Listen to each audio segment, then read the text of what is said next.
반갑습니다. 여기는 자치기연구소, 자가치유연구소, 또 짚어보고 지나가자, 짚고 넘어가자, 이런 코너이고요. 우리가 알고 있었던 자녀교육, 자녀 양육에 대한 그 수많은 이론들을 한번 좀 짚어보고 지나가자. 자녀를 대하느라고 마음이 상한 부모들의 마음도 스스로가 치유하는 기술을 익혀보자. 이래서 만들어진 코너이고요. 오늘은 26번째, 왜 자녀들은 화를 낼까? 5번째, 기회 박탈 때문에 화를 낸다. 이런 말씀을 드리겠습니다. 자녀들이 분노를 느끼는 이유, 분노를 발하는 이유 중에 한 가지는 좌절감을 느낄 수밖에 없는 이 나라의 이 사회적 구조 때문입니다.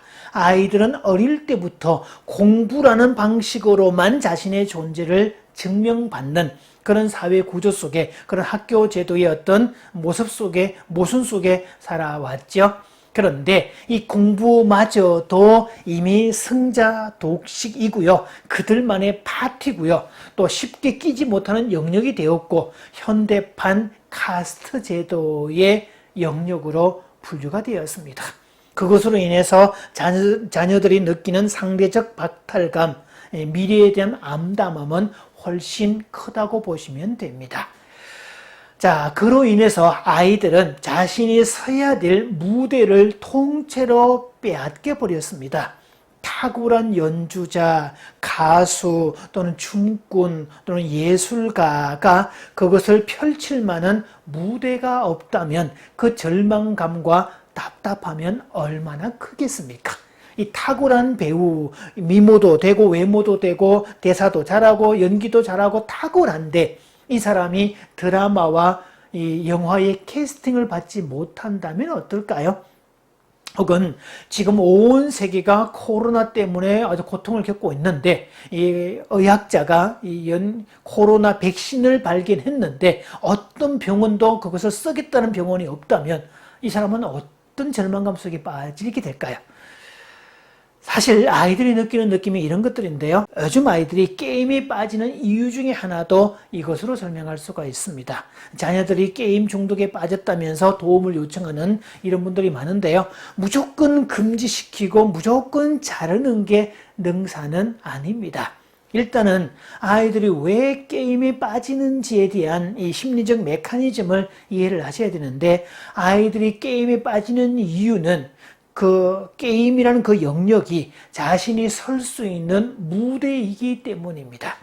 세상은 공부라는 방식 외에는 다른 무대가 전혀 없는데 게임이라는 세계 속에는 자기가 들어가면 능력자로 통할 때 아이는 점점 더 그 세계 속에 빠져들게 됩니다. 현실 세계에서는 별 볼 일이 없는데 그 게임의 세계에만 들어가면 자신이 유능한 능력자가 될 때 존재감을 느끼는 그런 구조라고 보시면 됩니다. 그래서 게임 중독은 무조건 금지시키고 자르고 모뎀 없애고 컴퓨터 없애고 이렇게만 해서 될 문제는 아니고요. 그 게임이 주는 효과가 뭔지를 생각해 보셔야 됩니다. 자, 게임은 재미가 있고 두 번째 난이도, 즉 레벨이 있습니다. 아무리 재미있어도 그 레벨이 없으면 아이들은 금방 시들해집니다.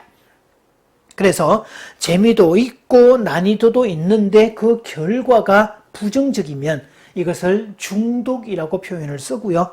재미도 있고 난이도도 있는데 결과가 포지티브, 긍정적이면 이것을 몰입이라고 그럽니다. 그러니까 사람은 하루 동안에 18시간까지도 몰입을 할 수 있다는 건데, 아이들도 게임하는 아이들은 18시간도 게임에 빠져 있을 수 있습니다. 그러니까 아이들이 하루 종일 게임을 할 수 있다는 그 말은 중독에 빠진 아이는 18시간 이상의 몰입된 상태로도 바뀔 수 있다는 뜻이 되죠. 그래서 이 중독의 요소에 대한 무조건 금지하고 제재할 게 아니라 몰입의 요소에 해당되는 이런 그 예술 계통이나 이런 그 기술적인 것들이 향상되는 그런 쪽에 대안을 주면서 이걸 대체시켜야 되지, 금지하는 것만으로는 의미가 있지 않습니다. 자녀들은요, 무대를 빼앗긴 것에도 분노하지만 또 무대가 있어도 무대에 나갈 수 없는 자신의 무능력을 볼 때 또 분노합니다. 그래서 어느 날부터 어릴 때부터 집과 학교와 주변 모든 상황에서 자신이 마치 왕처럼 권리의 주체가 돼서 군림하고 살아오느라고 아무것도 안 하고 그렇게 스마트폰만 만지고 게임만 하고 그렇게 지내다가 어느 순간에 아무것도 안 하다가 아무것도 안 된 존재가 되어서 아무 능력도 없는 그런 자신을 깨닫게 될 때 그때 비로소 분노합니다. 세상이라는 무대에 나가야 되는데 무대는 아무나 올라갈 수가 없죠. 노래를 잘하든 춤을 잘 추든 뭐 연설을 잘하든 지위가 높든 뭔가 탁월해야 갈 수 있는 무대인데 나갈 수 있는 재능이 아무것도 없을 때 이 자녀는 그때 비로소 분노합니다. 물론 그 분노의 이유가 내가 무능력해서 그렇구나 이걸 깨닫는 자녀는 그렇게 분노하지도 않고 자기를 발전시키겠지만 의식 수준이 상당히 높을 때 그렇게 분노할 수 있는 거죠.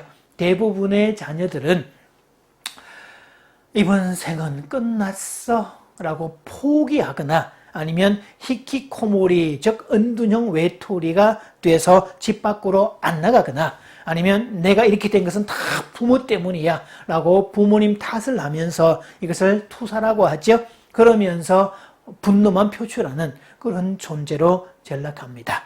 그래서 어릴 때부터 자녀에게 잘해주는 것이 좋은 부모다 라고 여겼던 부모들이 제일 당황해하고 황당해합니다.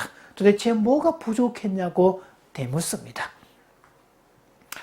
동물로 말하면 모양새는 사자나 호랑이, 표범 같은 포식자인데 토끼 한 마리 제대로 잡을 수 없는 무능한 존재라고 보시면 됩니다.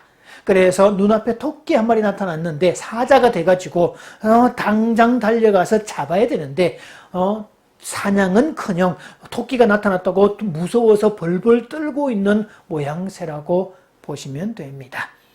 그래서 이런 이유 때문에 분노하는 자녀들은 그 감정을 읽어주고 공감해주고 지원해서 그걸 무마시킬 게 아니라 아이들에게는 위로와 공감 차원이 아니라 더 큰 무대로 자기가 나갈 수 있고 자신의 존재를 입증받을 수 있는 그런 무대로 보내야 궁극적인 분노가 해소됩니다.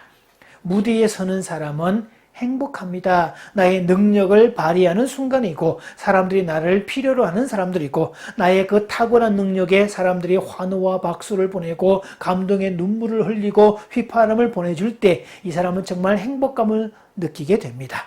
그래서 무대 위에서 노래를 불렀거나 아주 퍼포먼스를 멋지게 해냈을 때 청중들이 그렇게 환호성을 보내주고 할 때 무대에 선 사람은 온 몸을 타고 흐르는 이 전율을 느낀다고 그러죠. 이때 생성되는 호르몬을 다이돌핀이라고 그럽니다. 우리가 이 몸에서 생성하는 마약이라고 부르는 몸에서 생성하는 에너지라고 말하는 엔돌핀보다 자그마치 4000배나 강력한 호르몬, 그래서 이것을 행복 호르몬 또는 감동 호르몬이라고 표현합니다. 무대에 올라선 사람만이 느끼는 특별한 행복이라는 거죠. 무대에 올라선 사람을 바라보는 청중도 행복을 느끼지만 무대에 올라선 사람의 행복도가 훨씬 더 높다는 겁니다. 자녀들이 오를 수 있는 무대는 공부라는 방식 외에도 다양합니다. 그것들을 부모들이 알려주고 자녀들이 그 다양한 경험을 통해서 이 다양한 무대에 올라설 수 있도록 만들어줘야 됩니다. 이 무대에서 느끼는 그 행복감을 아까 다이돌핀 이런 표현도 썼는데요. 그 심리적으로는 이것을 자기 효능감이라고 합니다. 존재 자체가 인정받고 내 존재가 중요하다. 이걸 자존감이란 말을 쓰고 능력이 발휘가 되어서 자신이 유능한 존재가 되고 효용성 있는 존재가 되는 그 느낌, 무대 위의 행복감을 자기 효능감이라고 말을 하는데요. 자기 효능감이 가득한 자녀는 비행을 저지르지 않습니다. 비행을 저지를 이유도 없고 무기력에 빠질 이유도 없고 자살 시도를 할 이유도 없고 반항할 이유도 없습니다. 무대가 있는데 무대가 있으면 행복한데 무대에 설 때마다 살맛이 나는데 그래서 더 큰 행복을 위해서 노력하고 준비하고 자기를 발전시키고 그것들이 눈으로 결과가 드러나는데 언제 반항하고 언제 말 안 듣고 언제 게임에 빠지고 언제 부모를 거역하고 그렇게 하겠습니까? 그래서 자녀들을 치료하는 궁극적인 방식은 무대를 만들어 주어서 허용성 있는 존재, 자기 효능감을 느끼도록 만들어줘야 된다. 제가 앞에서는 자녀들로 하여금 무대를 만들어주기 위한 전초 작업으로서 집안일을 시켜야 된다. 어릴 때부터 집안일을 시킨 아이라야 세상이라는 무대로 나갈 수 있다라는 이야기를 앞에서 몇 시간에 걸쳐서 제가 설명한 적이 있습니다. 오늘은 자녀들이 분노하는 이유에 대해서 무대를 잃어버린 데 대한 분노, 무대로 나갈 수 없는 자신의 무능을 느끼게 된 분노라고 말씀드렸습니다. 그래서 이 분노는 단지 결핍, 양육의 부족, 공급의 부족 이런 개념이 아니라는 거죠. 그래서 이 분노하고 있다면 무대로 나가지 못해서 분노하고 나갈 수 없는 능력 때문에 분노한다면 이것을 승화시켜서 능력을 가진 존재로 만들어줄 필요가 있습니다. 그래서 자녀의 분노를 잠재우는 궁극적인 방식은 유능한 존재를 만드는 것이고, 유능한 존재를 만드는 과정에서는 아이가 원하는 것만 해서 되는 것은 아닙니다. 어느 정도 실력을 갖출 때까지는 원하지 않는 일도 해봐야 되고, 무한 재생 반복도 해봐야 되고, 우직하게 그런 시간들을 반복해야 되고, 우리가 흔히 1만 시간의 법칙이라고 말하는 이런 것들도 이룩해야 됩니다. 무대 위의 행복감은 어느 정도 능력이 되어야만 발휘할 수 있기 때문에, 무대는 아무나 갈 수 없기 때문에 그렇죠. 그래서 자녀는 돌봄과 양육이라는 1차 탄생과 자기 앞가림과 사냥 기능을 하는 2차 탄생이 둘 다 필요하다라는 이유였고요.